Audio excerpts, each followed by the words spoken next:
Keldim, yana bitta zo'r oson retsept bilan keldim. Bu retseptga lavash xamirini umuman aloqasi yo'q. Endi xamirlarni bittalab yoyib ham o'tirmaysiz. Oila a'zolaringizga iftorlikka tayyorlab bersangiz bormi?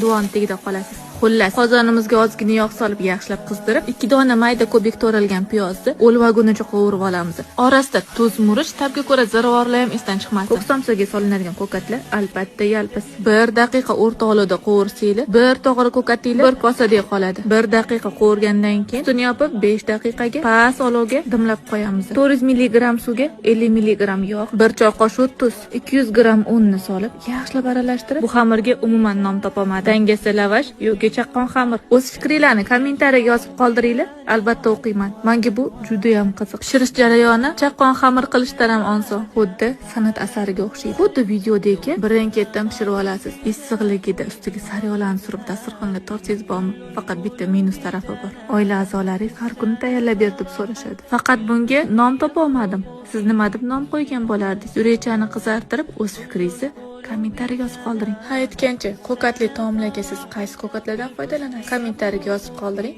Boshqa ayol qizlarga foydali bo'ladi.